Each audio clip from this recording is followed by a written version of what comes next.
Alright everybody, so here's my spoiler-free first impressions of Mass Effect Andromeda. Now going into this, over the past 48 hours, I actually saw a lot of negativity. I saw people hating on the game for bad animations, facial expressions, apparent bad voice acting, which I've yet to see, and overall, apparently, just quote-unquote good gameplay. Now I've actually played the game, and I'll say this. To put things into perspective, I don't play long play sessions of games. Where I do that now. But as soon as I press start, I played for 5 hours straight.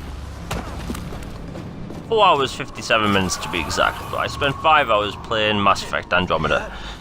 I wish I didn't. And I loved every single second of it. The game starts off slow, but then again, every Mass Effect game technically starts off slow in gameplay. Now let's talk about the gameplay. Movement. For the first time ever, you can jump in a Mass Effect game. Wow, so the cloaking is biological? That seems like such a small thing, but it completely changes the game. Because in Mass Effect 3, the only time you could jump is when prompted. In this game, you can jump, and it changes everything. It completely changes how you play. Gameplay has verticality to it now, which it never had, by any stretch of the imagination. The movement system is a bit like Halo 5, and I'm loving it. Like, you can boost after you've jumped, and if you aim while you're actually in the air, you go into a hover mode. This basically controls like Halo 5, but in third person, and that's a good thing. And the things you can do in combat is amazing.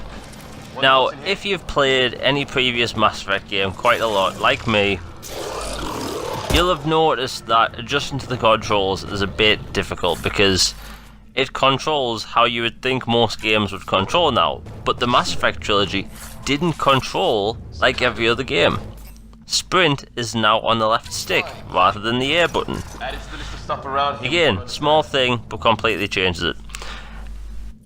I like what they've done here. They've clearly looked at The Witcher 3, because I'm not going to mention any spoilers, but things in gameplay, they've obviously looked at The Witcher 3 and thought, you know what, that works, we need to put it in this. Side quests are no longer boring. You know, Mass Effect's fetch quests were kind of apparent in Mass Effect 3. The quests in here are a bit more in-depth. Now, your Omni tool in the previous games was something used in cutscenes and when you used the Omni Blade. Nothing more.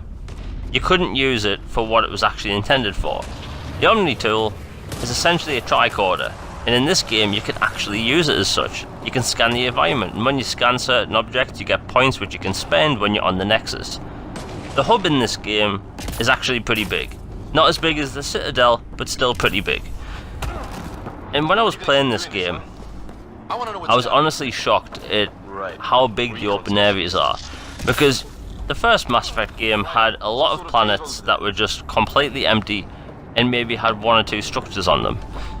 And then Mass Effect 2, you had very linear gameplay levels where it essentially sent you down a pretty wide corridor, but it was very detailed. And then Mass Effect 3, it was pretty much more of the same. In this game, you have smaller, I shall say fewer, open areas, but these open areas are massive. I can't even think how big they are. The first planet you go to when you get the Tempest is huge. It would probably take you an hour or two to walk across on barefoot. Now you need the Nomad, and speaking of the Nomad, it controls how you think it should. It no longer controls like something in Zero G. Like, the Mako, as much as I loved it, it didn't obey the laws of physics. This, however, does. The mining in this game is a bit hard to describe because it's a weird combination of the first Mass Effect game mixed with Mass Effect 2. So in Mass Effect 2, when you would scan planets, you'd basically see a chart go up and down saying, you know, how much, I should say, how high of the mineral count was in a certain area, and it would go up and down. You'd pick the highest spot that has the most elements, and then you'd send a probe, and then you get the element. In this game, it works like that, but while you're in the Nomad. So you basically go into scanning mode and look on the planet for areas to mine. But you can also send probes to asteroids and planets and whatnot, like you could in Mass Effect 2, but in this game, but you don't have to scan the whole thing. And that's awesome. I'm loving this game so far. And I think people that haven't really played a Mass Effect game before are going to really enjoy this, because it doesn't just thrust you into this universe expecting you to know everything. It actually describes some stuff early on. And there's some stuff in this game early on that's there for players since the first game. And one of these moments, and I'm not going to tell any spoilers or anything, but there was a moment where I listened to an audio log and I actually dropped the controller and put my hand over my mouth. I was that shocked. This game is really good, and all the people hating on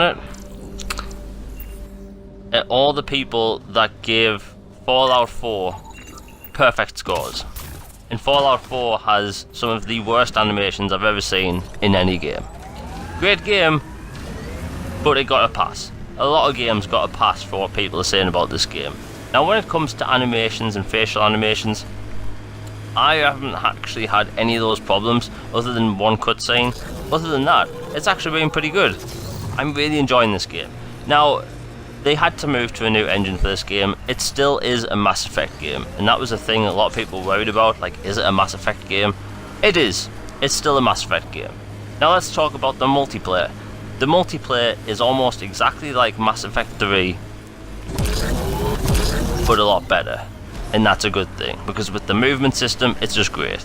The enemies in this game, really good. Early on, there isn't much of a variety because you're limited to one planet, but you know, that makes sense considering it's a trial.